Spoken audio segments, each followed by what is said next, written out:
ராதை உனக்கு சொன்ன sir 3 variation பாருங்களேன். பாலு சார் எப்படி இந்த பாட்டை எப்படி டைஜஸ்ட் பண்ணி அந்த கம்போசரோட ஒரு கம்போசிங் ஜஸ்டிஃபை பண்ண சொல்றாங்க பாருங்களேன். ராதை உனக்கு சொன்ன கற்பு நிலை என்று சொல்ல வந்தார். இரு கட்சிக்கும் அக்தி பொதுவில் வைப்போம், இரு கட்சிக்கும் அக்தை பொதுவில் வச்சிருவோம். பட்டங்கள் ஆள்வதும் சட்டங்கள் செய்வதும் பாயனில் பெண்கள் நடத்த வந்தோம். 8 அறிவியல் ஆணுக்கு இங்கே பெண், இலைப்பிள்ளைக்கு ஆண் கும்மியடின் தான் நேரடியா சொல்றேன். ஆம்பளை எங்க கோட்பாடு என்ன தெரியுமா? ஆணுக்கு பெண் சமம் அல்ல, ஆணும் பெண்ணும் சமம். அதான் எங்க கோட்பாடு. அதான் பாரதி சொல்றான்.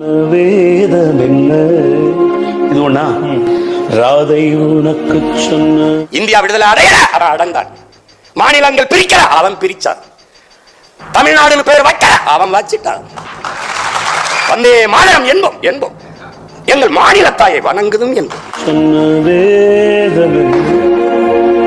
மூணாவது ராதை உனக்கு நேர்மறை சிந்தனை 2 மடங்கு ஆற்றலை பெருக்கி கொடுக்குங்க. இப்ப எங்க கோட்பாடு என்ன? திராவிடம் ஒழிகல்ல, தமிழ் தேசியம் வளர்க வெல்க. இதே ராமசாமி ஐயா ஒழிகல்ல, எங்கள் தலைவன் பிரபாகரன் வாழ்க வெல்க. அவ்வளவுதான். நேற்று மாற எங்களுக்கு இந்தி ஒழிக அல்ல எங்கள் கோட்பாடு. தமிழ் வாழ்க வளர்க வெல்க.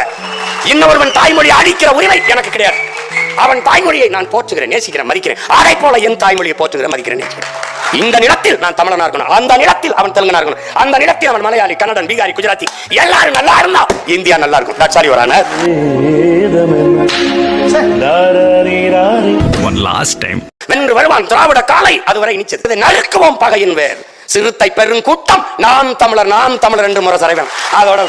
அதோட பாரதிதாசன் பகைதாசன் ஆயிட்டான். அவ்வளவுதான்.